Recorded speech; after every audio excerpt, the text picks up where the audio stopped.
when you start recording on your screen. This is how your screen will look when you're recording. You'll see this dotted line and this around it to tell you how long you've been recording for, but this won't show up on the student screen. I'm going to show you just a couple clips of examples of things I've recorded using screencastomatic that you could show to your students.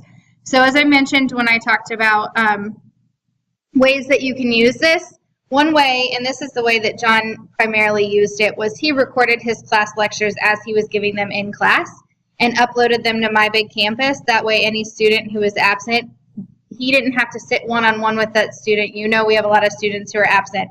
He didn't have to sit one-on-one with that student and make sure they were getting the instruction that they missed. They watched his PowerPoint and listened to his lecture and watched his instruction on their own time. Another thing also is you've probably heard flipping the classroom. I don't know if anyone is technically effectively flipping the classroom as like the new one-to-one technology would say flipping the classroom works. Flipping the classroom is when you give them their instruction ahead of time, and I know that the pushback on this is our students only get their computers at school. So that's why a lot of people wouldn't do this. But if you survey a class and 100% of your class says they have internet access and computer access at home, why not flip your classroom? So that means that if you're going to give a 15, 20-minute long PowerPoint and you know it's going to take longer than that, you have to pause for students to finish taking down their notes. Sometimes if you plan 20 minutes for notes, it ends up being 45 minutes to an hour and your whole class is gone. You don't get to your activity, then you push off to the next period. So flipping the classroom means that you give them this lecture, this PowerPoint, the night ahead of time. You do this in college. They listen to the lecture, they view the notes, they read the text the night before. They come to class the next day, and it's all activities and projects, interactive stuff they're doing with you. So for a science class, for instance, you go over your lecture and your notes on a PowerPoint that you've recorded the night before. They watch it the night before. They come to class with all that front-loaded material already ready to go. You can start the lab right away. That's one example. I am in speech class. This is an example PowerPoint that I would probably push out the night before. Have students watch this the night before and come to class with all of this knowledge that I can move on to the next thing, and I don't have to take class time giving them notes. So here's an example. I'll just play a few minutes.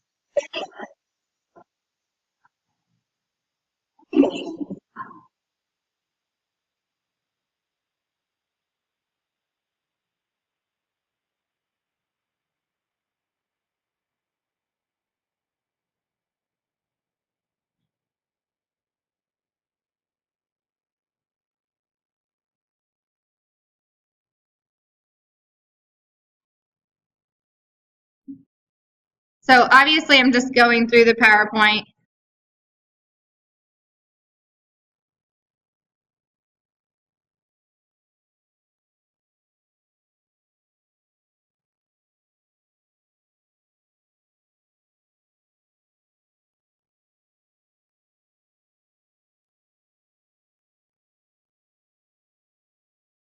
And you guys don't need to listen to the whole thing, but basically what I did was I just went through the PowerPoint on my screen, talked like I'm talking now. My computer recorded it. It recorded the PowerPoint with my voice. So at the end of this, I'm going to be saving what I'm recording right now as a file, and I'll show you the next step and how you get back to the students.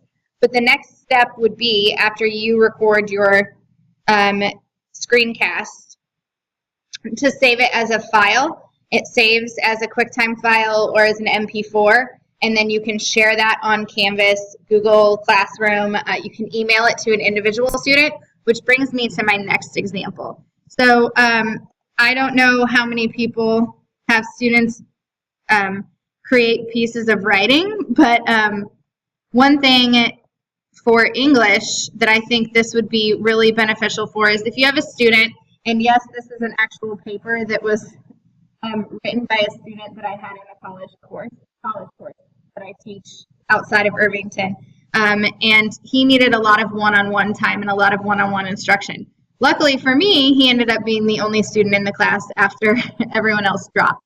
But say you have a class of 25 students and everyone is struggling with their writing and you don't have time, writing or whatever task you have them doing, and you don't have time after they turn in an assignment to sit down and conference one-on-one with each of those students, I just uploaded the file, and I'll show you in a second how to do that, to this, to Screencast, and I'll show you all about that, but this is just an example, and decided that in lieu of conferencing one-on-one with the student, I would record my feedback for the student for him to watch on his own time.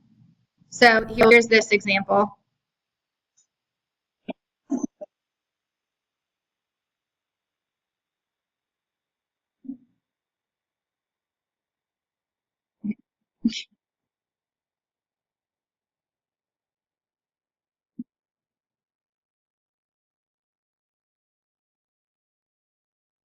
So one thing that I did also, you can see, is I went into Google Docs. This was all in Google or Word, but you can do this in Google Docs. And I added comments on the side too. So I'll reference those comments as I'm going through.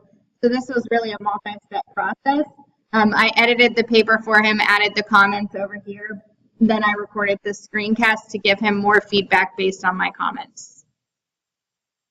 And the little circle, you can see that it's circling where my cursor is.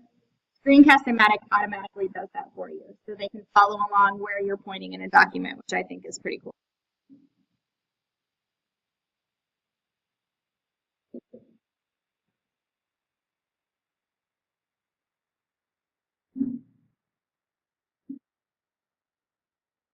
So background on this student really quick, so you guys aren't all like, what in the world? He's not a native English speaker, so he needed a lot of help with learning to speak English as well. He just immigrated from Egypt, so.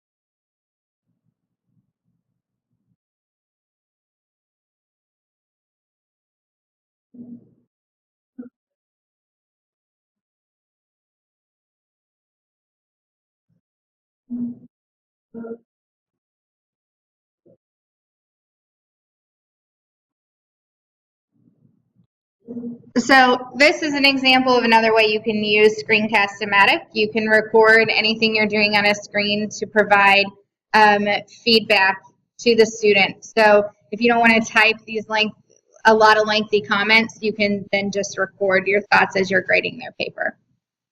So once you record something, you will then on your screen, you can click pause at any